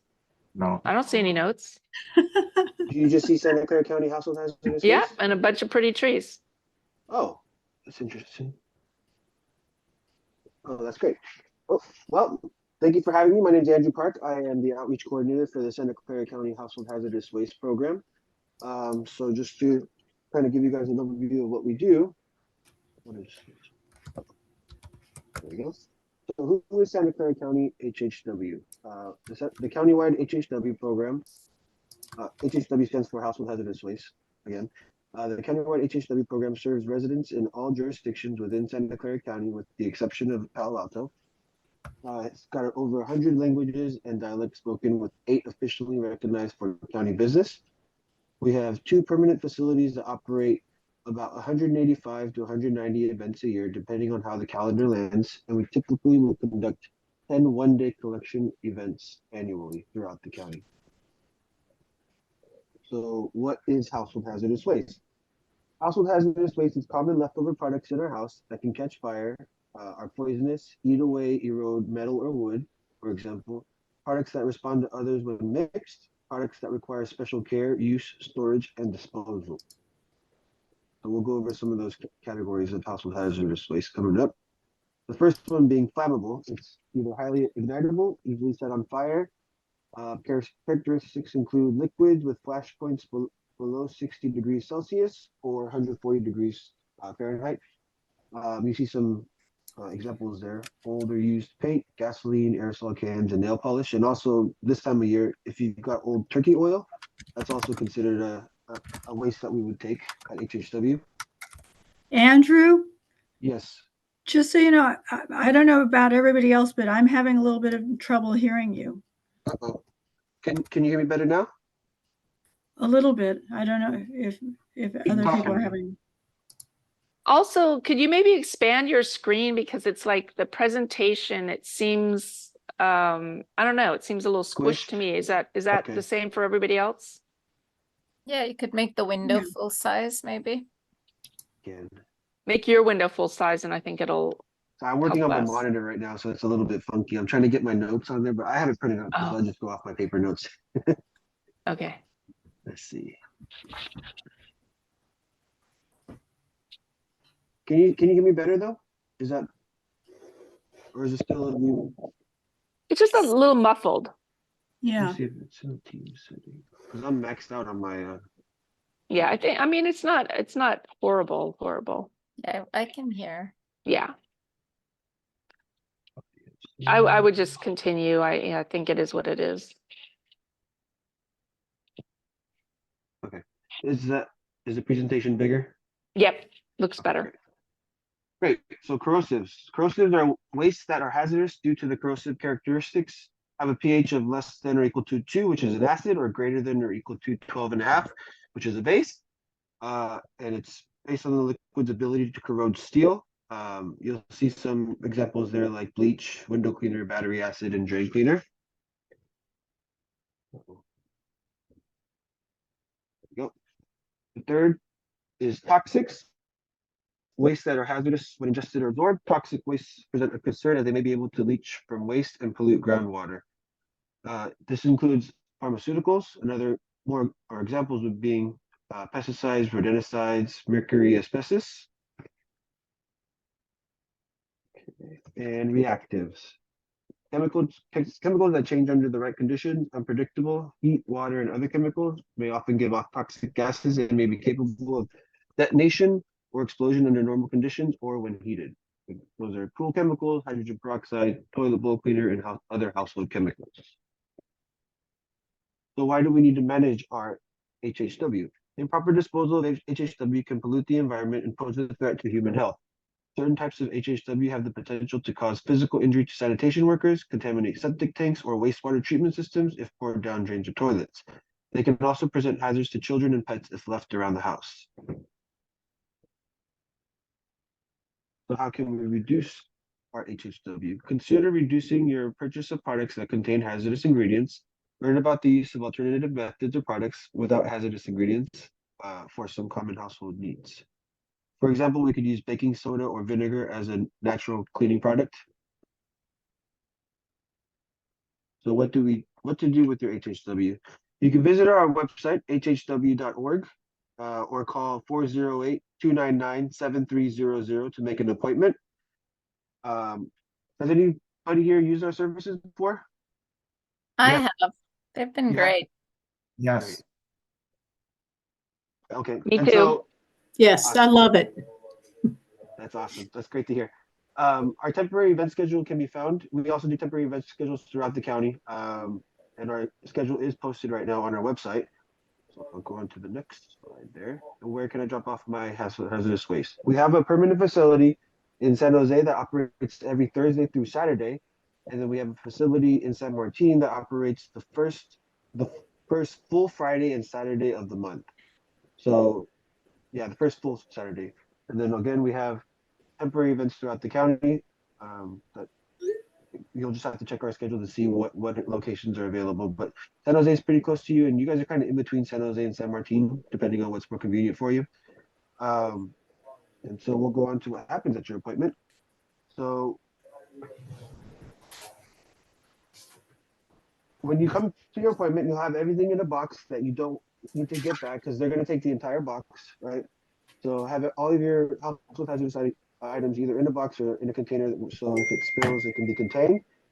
You'll have to have your driver's license or utility bill ready for check-in, and when you pull up to the facility, you'll just pop the trunk, and they'll check the contents for you, and you'll have to stay in your car at all times. In addition to our permanent facilities, we also have certified collection centers. These include auto parts stores, oil change locations, and vehicle repair shops. And these locations will take motor oil and oil filters for free. And other locations, specific locations include Jiffy Lube, Firestone, Quality Tune-Up, AutoZone, O'Reilly's. O'Reilly's will take it as well. We also have retail partners for your batteries and fluorescent recycling. You can go to hardware stores or lighting stores and battery stores. For example, Ace Hardware is one of our largest partners, and I think all of the locations in Santa Clara County take batteries and fluorescent bulbs. So, with these retail partners, you don't have to make an appointment. You can just go drop them off during the regular store hours. Like outdoor supply is also another big one. That's the new Osh Outdoor Supply Hardware instead of Orchard Supply. They will also take your batteries and fluorescent bulbs. For your medication and sharps, there are also, through the passing of our 2015 Safe Drug Disposal Ordinance, it requires pharma and sharps producers to finance collection, transportation, and disposal of unwanted pharma in the county. So we have about 130 medication kiosks and over 100 sharps kiosks where you can drop off your medications or your sharps waste. For sharps, you'll have to have it in a container. For the meds, you can either keep it in the pill bottle. We just recommend crossing out your information on the medication, or you could dump them out into a plastic bag and get rid of the plastic containers. But either way, cross out your information that's on the pill bottles. And you can also, oh no, what happened? Wrong button, sorry. You can also get mailbacks. If you go to our website, there's a drop-off for location, and there's a website, Med Project hosts, where you can get 3 envelopes for medications. You can do that as many times as you want, an unlimited amount of times, and you can also get 3 sharps containers at a time. And we have paint care centers that will take your paint. We have about 50 locations. Most locations accept 5 gallons per visit, but some locations can accept as much as 20 gallons. You can call for hours to the paint stores. No spray cans, no industrial use, marine, and traffic paint. The website is www.paintcare.org. We also, if you have a large volume, we have a large volume pickup service that's if you have 100+ gallons and can arrange for a pickup from Paint Care directly, like for any HOA maintenance that you guys have. And that's it. Thank you for your time. Andrew, would you put that last website you mentioned on the chat after you're done? Oh, sure. I'll type that in chat. Okay. Karen has her hand raised. And somebody else. You're muted, Karen. Yeah, you're muted. Okay, sorry. I've noticed that Home Depot and Lowe's have gotten not as good about, like they used to have these bins and they seem to be disappearing. So are they not part of that program anymore? I know Osh is good about it and Ace. Do you know why Home Depot and what you call it are less participating? So the Home Depot and Lowe's were actually never part of the county program. They had their own programs where they were taking back rechargeable batteries and sometimes bulbs. Yes. And they're hit or miss. Sometimes they'll do it, Okay. sometimes they won't. If you go to our website, we have hhw.org, which I'll put there in the chat too. Okay. And then one other We have a question. map. Oh, go ahead. We have a map for locations of batteries and bulbs. Do you have a map for for medical stuff? Like Yes. okay. Yeah. And then the final question is, what about how have you guys been impacted with the post-pandemic with all the extra sanitizer and what do you call it? There's disinfectant and sanitizer that was or hand sanitizer that was left over, you know, that are expiring. How are you guys dealing with that? And how do you have any large quantity thing for that? Well, we will take it. So if you have any leftover sanitizer that is expired, I think they last about 2 years. Yeah. We haven't had too much problem with that, I don't think, and we will take those. That is a hazardous waste that we would take Okay, thank when you. you drop off appointment. Yeah. Anybody else have the questions? I can't So I see have my hand everybody. up. I see her. So Andrew, I have a question. You know, we do dumpster There we days in our district. And I Yeah. was wondering, can we coordinate like a temporary event with 1 or 2 of those? So people could, do you go out and do that? You know, these temporary events, to be able to, you know, have people have to say, oh, I put that Freon back in there, or, you know, whatever they have when they come to a dumpster day. And I was just wondering maybe if you guys have a temporary way of coming out to our events or a mobile unit of sorts. So when we say temporary events, we're talking a massive temporary event. This is over like 400, 500 appointments. So we don't technically do the smaller events. So when we do our temporary events are trying to make it more convenient for people that live, because we're in East San Jose and San Martin with our permanent facilities. What we're doing with these temp events is trying to make it more convenient for people on the west side of the county to come. And so we call them temp events, but they're really just really large collection of events to make it a little more convenient. If All that right. makes sense. Yeah, we can't really work on the small scale. We might, Billy, And for the temporary event, can you just drop in, or do you have to schedule an appointment for that too? all of our services is appointment based, and that's so that we know how many people that we have to have on staff, and also you get the address once you make the appointment as well. Okay, because you know, when we do these dumpster days, to Herb's point, we do often get a lot of people that want to bring their medications, or they want to bring their fluorescent light bulbs, or their paint and their Sides. chemicals and their hazardous stuff. And it would be great to be able to say, hey, drive over to there because they're Yeah. open and they can take it. So I they can don't get you just dump it brochures. somewhere along the way. Yeah, I can give you my brochures. That way you can have, if somebody comes with something that they can't drop off, you give them the brochure that directs them to our website. And like, meds are easy. You just go to CVS and they have a blue bin Yes, that you can drop the meds off. but they don't want to go to a website. They want to get rid of it today. Right. Right. So they don't want to schedule. They have it in their car. They've loaded it up. They want to get rid of it right now. Yeah. So, and if I can't take it at a dumpster day, they're probably going to throw it somewhere that But they they shouldn't. shouldn't. Hopefully And not. so it'd be really awesome if at some point you guys could get to where, on Saturdays and Sundays or something, where you're just open for the public to just drive over and drop their stuff off without appointments. Right. And they do that in Alameda County. Right now in Alameda County, you do not need a appointment anymore. So it makes it real easy to go through. I know you got staff there anyway, so they went from the appointments to just come. And so that makes it easy. Another thing, Michelle, maybe we should get some of these medicine bags, bring them, and people could at least take them and, dispose of their stuff in the postal thing or whatever. That's a good idea. There you go. My information Great is there. You idea. can send me an email next time you guys do those, and we have a stockpile of medication envelopes and sharps containers. So you can give me a call, and then I can set something up with you guys too. So Sounds Perfect. good. Okay, great. Thank you. Okay. Smita has her hand up. No, I was just applauding for that. Oh, I'm good sorry. idea. Yeah, my glasses aren't working. Okay. Well, thank you so much, Andrew. I appreciate, we all appreciate the information. That was a lot of good information. So thanks to you, and if Yes. Linden's still here, for both attending and sharing that with us.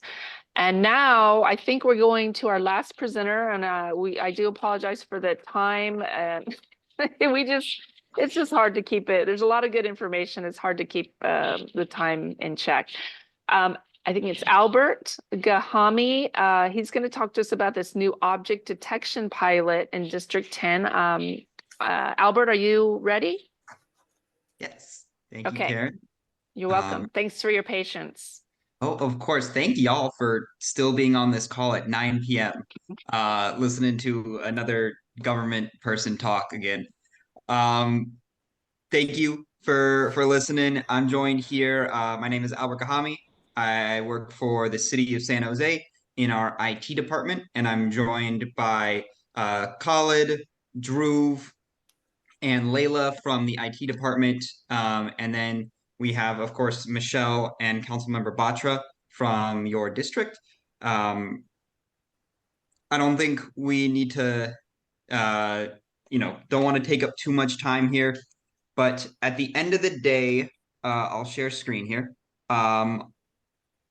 We just want to walk you through a pilot that District 10 is just in the process of getting started around object detection.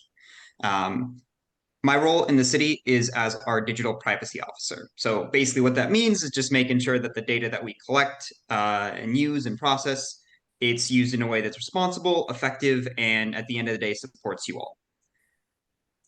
So I'm going to walk through just a few slides that walks through kind of like what this is, what the pilot is about, and then we'll be here for questions. So problem. We've been talking about it here today about illegal dumping, about needles, about a variety of other things. A lot of these things can often end up on the street, right? Whether it be things from potholes to, mattresses to, in some cases, right, a car parked, being able to block a pedestrian spot. All of these things, right, they ideally can be fixed immediately, right? But being able to just even identify them, it costs time, it costs money, right? I am not from DOT, so I do not claim to speak for them, but you think about some of things like from parking appliance to exploring the road, right? It takes weeks to be able to drive through the entirety of the city of San Jose to be able to inspect these things, right? So what this pilot is about is seeing, can we pair a vehicle with AI to be able to identify these things faster and cheaper, allowing our staff to be able to focus more on addressing the issues and less time on identifying the issues. What the pilot would look like is we'll have some cars, here's just an example car from the city of San Jose. It'll drive down the road just like a normal car, with the one exception of having like a camera on the dashboard or facing backwards. What it'll be focused on are things like I show in this slide. It'll be focused on your ground, your road, your objects in the street to be able to flag, oh, okay, this is something that we might need to pick up. This is something that we need to address, What we're doing is we are identifying objects, and that is informing our city staff to be able to do their existing jobs faster, right? I want to make clear, right? Staff is already driving down the road, trying to identify this stuff to take care and clean up our city. This allows them to do that same work faster, and potentially being able to guide longer-term strategy with more complete information, right? If we can get a much faster picture of what's going on in the city, it allows us to make changes faster. I want to make very clear that this is not identifying or tracking people, right? We are focused. This is the object detection pilot, not the people detection pilot. We are not doing things like investigating immigration status, and we are not recording audio, right? The purpose of this is to identify the objects in the street so that we can take care of them. Does the system work? I would love to say absolutely 100% the AI has solved all the problems, but if it did, I would probably have Robot Albert here talking to you. Unfortunately, we need to figure out what it's capable of, right? So we've partnered with some fantastic vendors that are willing to do this pilot with us for free. We are going to use the information that we collect in these pilots to see what are the cameras good at detecting? What are they not good at detecting? We'll delete the data after the pilots, we'll evaluate the results, and we'll publish our findings to figure out what among this is something that we can actually roll out and use on our day-to-day city processes. That's the whole presentation. What we want to do is Can you address, Albert, can you address the area of that the pilot will be covering? Because this is something that Councilmember Batra spoke with Khalid and is an effort to try and improve the cleanliness in the areas where the EIHs are. Albert, do you want me to take care of this? Khalid, if you have it on tap, please. Absolutely. So you want us to show the map or just discuss the area in D10? Map. To you. Show the map. Show the map. Okay, let me find the map real quick. I think the map came from you, Michelle, but let me find it real quick. Well, you're finding it. Is that the what you're car sticking marked? with? You're sticking with our map that we drew? Okay. Khalid, I have an updated map if you'd like me to share that. Please, that would be great, Drew. Would that be good? Okay, why don't I do that real quick? Drew coming in to save the day. Is the car or the vehicle going to be marked? Is it going to be like the little dumping? It's a regular city street, a city vehicle from the fleet. There we go. Sorry. So it'll say City of San Jose on it. City of San Jose, correct. So if we see a car kind of lurking around the street, like wandering slowly past the cul-de-sac, we know it's I don't think it's going to be driving any differently. I think the driver is going to be just walking normally, and different cameras going to be in the dash just to capture the footage for different vendors. But yeah. Okay. So, yep. So would this be like Google Map? Not as Google Map has a lot of cameras on the top, and it looks very ominous. I think our cars is going to be more discreet, and the cameras are much smaller. We don't have infrared. We don't have, well, one of the cameras does, but it's not going to be as. You're not going to see that big giant orb at the top, I think is a good way of putting it. Yeah. We can build a fake one that makes you feel better, but. So are these you're all showing- areas you're that showing- have been a lot of where there's been a lot of reports of activities? I saw interesting golf course lane, and then this area by Almaden and Coleman. That's kind of interesting. Yeah, that's right, Karen. So These are sorry, Michelle, go for it. I was just going to say, please explain the map because this is the first time we're seeing it too. Sure. So this map is of District 10. These are the streets that our staff have identified as having a high amount of these various issues, right? Of lived-in vehicles, of tent encampments, illegal dumping trash, etc. And so we've really put together a route that goes through all of these different streets, so that we can evaluate the success of identifying these objects. I see. Is that Los Colinas is on there? Yeah. Los Yeah. Colinas. Right here on the right by the- side, near the little Yes, yellow right square. there. Yes. Wonderful. Oh, okay. wonderful. That's what I couldn't read that. I was trying to, if you guys see me getting really close, I'm like trying to read it. Okay, so that's right by where, okay, all the RVs are, and kind of across from the EIH. Okay, and then you have the EIH is marked, or the Via Del Oro, the safe parking, and then the Bernal Monterey EIH are marked. Okay, Right, those great. three. Yeah, great. Great. Cool. So you're only going to do it on the blue lines, not elsewhere. That's our plan. We may refine this a little bit, but our plan is to go through all these blue lines. It should be interesting because I could see a scenario where maybe it does potholes really good, but maybe not so good on something else that you're looking for. You know, just depends.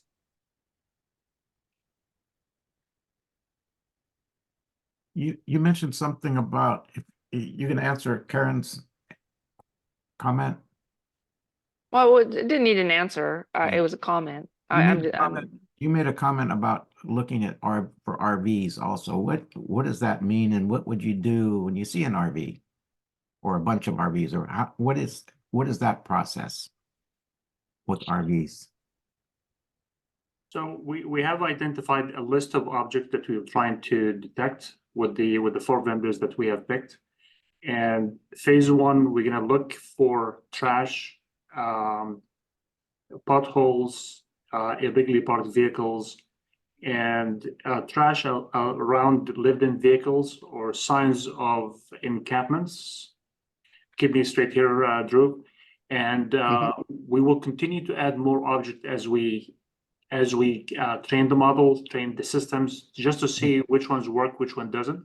And then and hopefully as we continue with the pilot, we'll be able to expand the scope to see how many more objects we can add. The areas that we picked have a lot of activities of the things that we're looking for, but it could be expanded to overgrown trees. It could be other things that we're gonna explore with the vendors just to see how we can improve our ability to detect and to receive this information early on, so we can have enough time to respond or to be proactive in responding. Yep. And just So to your add to, data, sorry, go for it. so your data points here, are they gonna be monthly? We'll get a monthly report. Okay, we have so many, RVs on Palm Avenue or wherever it's gonna be. So how are, is it a monthly kind of reporting, or is it gonna be more than that, or weekly? In the pilot, we're gonna be driving more frequently because we're doing a couple things. One, we're trying to see as part of the pilot how frequently we need to drive. For example, if we drive every day and we only get one new object every day, it might not be worthwhile for us to do it. But if we find that once a week will be suitable, that's one of the things we're trying to determine the frequency of the routes. During the first couple of weeks, I expect to be driving very frequently because we're gonna collect the data, run it through the AI engine, make some tweaks, see how accurate the information, whether it's 70% accuracy or more. And then gradually we'll have a better idea how we can use this technology to improve how we detect and how we respond to services. Okay. And We don't want to expect add a to real run quick a on. report. I'm sorry, we don't expect to run a report. Here's how many we've found.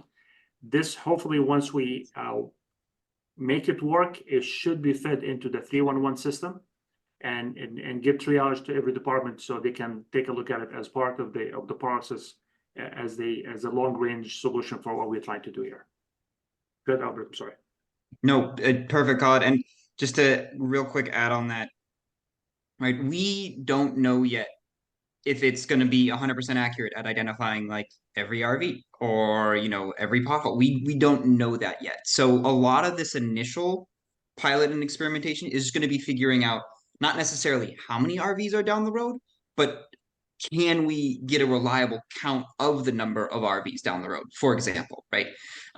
So give us a little bit of time as we figure out that sort of accuracy and level of effectiveness of the system. But then, like Colin said, right, the goal is to get this to feed into our systems so that we don't need to report to you, here's the number of potholes here. You can just see, oh, my street has less potholes, right? We can run it straight. So we don't have to report to you. That's also the big thing, is that we don't have to be the one taking our time and then following up and seeing the thing closed, all that stuff. I still encourage you, right? If there's something out there, right, report it. Okay. Yeah, because now it's an experiment. But I mean, the future, I could see a time yes, where yes, it may not be as on us so much to report. The ultimate goal is yes, we get to find it before you see it. So Albert, with this, will you be able to, the 311 system now, is that database, can you bring AI into that database so we can get better information out of it? Reduce the redundancies? So funnily enough, we've been working on a few things in the back end around AI with it. So you've used the 311 app before, I assume? Yes. Perfect. So the other category? So if if you're looking through and you're trying to decide what to file your 311 request as, there's an other category. And anywhere from 10 to 20% of all the requests we get, we're talking like 30,000 requests a year, just fall into this other category. And that's a real problem because when a request just falls into other, there's no automated step. There's no, oh, you got to pass it to DOT or, oh, you got to do this, right? We just have this block of text and we don't know what to do with it. And that's something that some wonderful folks on our IT team have started to really dive into to see if there's a way that we can use some AI to be able to better understand what's in that other category and see if we can automatically identify, oh, that one needs to go to, you know, to Parks and Rec. That one needs to go to this, that, and the third. So we're playing around with a few things. We'll see. Albert, Because I see it as very cool. Go ahead, Greg. Albert, I have a question. I'm sorry, someone else was going to ask a question also. Is this being tried in any other city or any other area of the United States? It is Oh, being you want to tried. go? The difference is every city is like focused on one item. So you find one city interested in potholes or another one traffic signs. What we're trying to do is to see if we can have one camera that captures every single object in the city. That way, ideally, if we can have it on every vehicle in the city, then we have continuous tracking of items that we need to function on. And once the system or the item is removed, or if the car blocking an entrance is moved, then we automatically know that don't send anybody because the car was only there for like 15 minutes and don't go investigate this because it's no longer an issue or something like that. So we're taking a different approach. We're trying to do a lot more with what we have, so we have more frequency of updates. And two, we're working actually with about 100 cities that joined our coalition because we're trying to learn with everybody else and see how we can share resources and share our experience. So we learn from each other, and hopefully that will bring the cost and increase our ability to know faster than what other cities are doing, so we can incorporate it in one system versus trying to put, you know, cameras on DOT vehicles and a different system on the PRNS or you know, trash collection, anything like that. So that's really the unique part that we're trying to see. We're trying to get vendors to detect as many objects as possible, so we don't have to install different cameras on different vehicles. Thank you. So who's project managing all the AI stuff for the city? Are you doing it, Albert, or? So that would go for it, Albert. So who's project managing all the AI projects? So there's a few. We have different groups. Albert is our privacy officer, and he's overseeing the policy, privacy guidelines to make sure that we're using the information in AI in a responsible way. It's a new technology, and there's a potential of being misguided. So Albert and Leila basically doing all the research, and actually we're probably one of the main city in the nation leading that kind of work, just to make sure that our AI is being used responsibly and the data collected is used in a good manner. Drew is our project manager. He's managing the pilot and the testing of the system. And we have another project manager that manages the 311 system. And all the wonderful people that you see on the screen, they work together to make everything work as far as getting the pilot going, getting the privacy going, getting the system to feed the 311. So we have a proactive approach. We see how we can use AI to provide the proactive approach to providing services to our residents. Why I'm asking, you know, I work with the CERT team and the Office of Emergency Management. Maybe a little later down the road here, how we can be prepared a little better and how we respond to disasters in the city. So that's where I'm looking at, and I'll talk to you guys later about that one. Great. Awesome. It sounds fantastic to me. I love it. So I'm looking forward to seeing the results, and fun project for you guys. Yeah, it's interesting. It's an interesting concept. Yeah. Okay, any other questions of them? Okay, I think this is the longest meeting we've ever had. I really appreciate everybody sticking it out. You guys had to sit through a lot of presentations to do yours, and we appreciate you doing that. And we appreciate Councilmember Batra and Michelle sticking it out, and all of our residents that are still here. So thanks so much. And I think the last announcement we have is our next quarterly meeting will tentatively Thursday, March 21st. We'll be putting out our new 2024 calendar, probably, I don't know, January-ish. And want to wish everybody Merry Christmas, Happy Holidays, and Karen, I just want to say something about that date of the 21st. We haven't officially set our calendar, but we have a pattern of using the third Thursday of the last month in the quarter. And so that's just following that pattern. And we generally only move off that pattern if it conflicts with a holiday. When Barbara's traveling. Or when Barbara's traveling. Yeah. Mostly when Barbara's traveling. Okay, so I think we're done. Are we done? Anybody else have any last minute comments they want to make? Okay, I'm going to bed. I haven't eaten dinner yet. I'm tired and I'm hungry. All right. You guys have happy holidays, and Barbara, have a safe trip. Have fun. Yeah. All right. Take Okay. care. All right. Bye, everybody. Thank you, guys. Night. Appreciate it. Good night. And And congratulations on all of you guys taking the job on again. Appreciate it. Thank you. Happy holidays to everybody. You too. Take care. Bye. Merry Christmas. Bye-bye. Bye. Bye.